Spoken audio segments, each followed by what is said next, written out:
Hello students, welcome to Chapter 13, Lesson 4. If I told you there was gold discovered in the town down the road, would you move there? You might, especially if I told you there was a good chance you'd become rich. Well, that'd be awesome.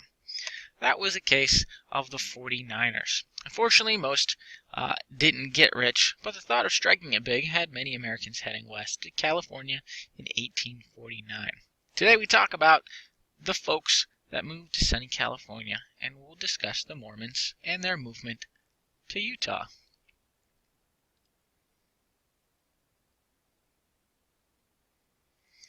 Now, gold was discovered in California at a sawmill belonging to a guy named John Sutter in 1848.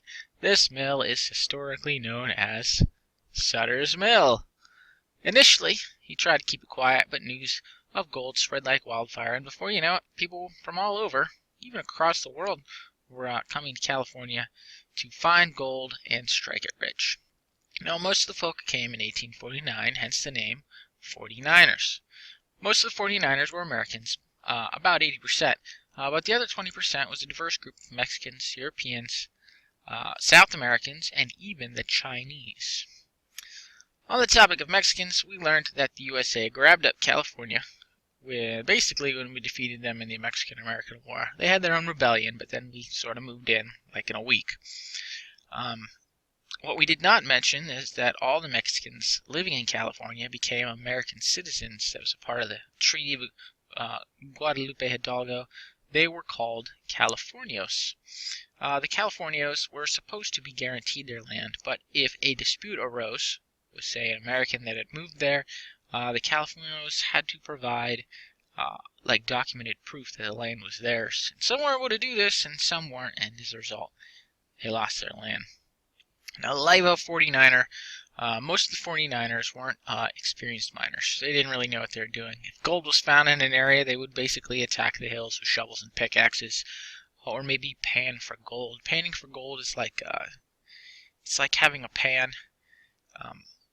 and you scoop up a bunch of silt, and then you kind of shake it out, and the gold is heavier than everything else, so it's left behind when you pan for it. Regardless, a ton of people moved into California, and with such a massive influx of people into what had been very small towns, towns exploded in the course of a year. A town that might have been 2 houses before the gold rush turned into a town of 1,000 people. So you go from 8 to 1,000 people. Now, it is said that the gold rush doubled the world's supply of gold. But for all that gold, few actually made it big and got rich. Many people found small amounts of gold, but they kind of spent it on stupid stuff like cards and women and otherwise unproductive means. I will tell you who made a killing, the merchants. They overcharged for goods like shovels and food.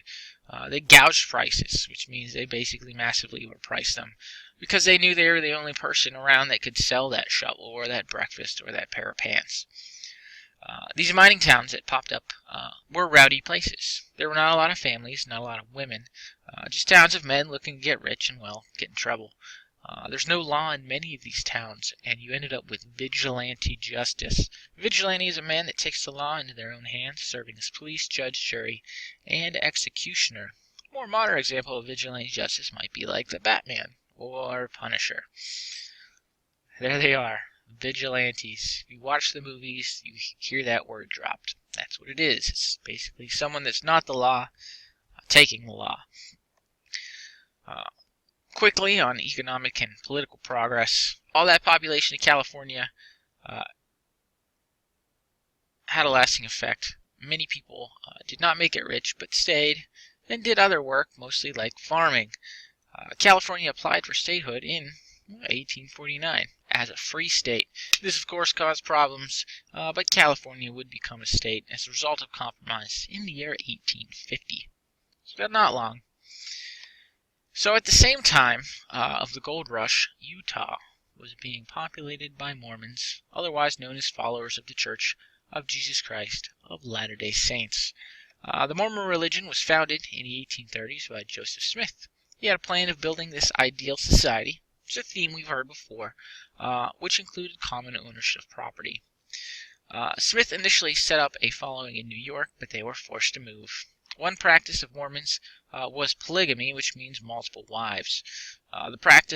This practice in particular made Mormons unpopular throughout the country. In 1839, the Mormons bought a town in Illinois. It was called Commerce, Illinois, and they renamed it Nauvoo, Illinois. It was a prosperous little town, but Joseph Smith was killed by a mob of angry locals. After this, their new leader, Brigham Young, became the leader, and he knew that they had to pack it up and move further away to make their ideal society. Here's Joseph Smith. So the Mormons moved into what at the time was Mexican territory and set up shop at the Great Salt Lake, now located in Utah. This was 1847. Through hard work and determination, they turned the land, a sort of desolate land, into a prosperous place. They made their own industry to maintain basically self-dependence, and they even sold goods to 49ers traveling through to California.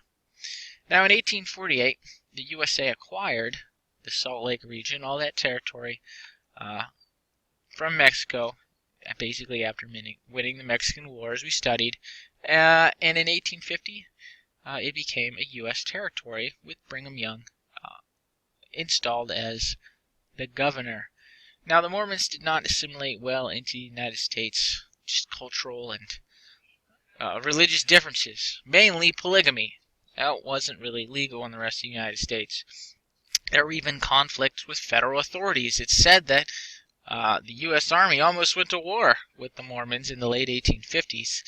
A main holdup, as I mentioned, was polygamy. Not until 1896, when the practice of polygamy was officially given up by the Mormons, did Utah finally become a state. So next up, you have your quiz. It's your basic 10-point quiz, 5 questions. Tomorrow, we're sort of taking I'm not going to call it an off day, because you're going to have Teen Biz, but usually your Teen Biz assignment is piggybacked off something else, but tomorrow it's just Teen Biz. And then you'll have study day, and then test day. So if you plan ahead, you have an extra study day. I basically just need time to do stuff like grade and send out messages. So you're going to get an easy day so I can get more work done, essentially. So that's it for today. Tomorrow Teen Biz, then a study day, and then test day. And then we're moving on to Chapter 14, which is called North and South. We talk about the industrial North and the people of the North, the Southern Cotton Kingdom, and the people of the South. Basically, we're starting to work on the divide that's going to lead us into the Civil War.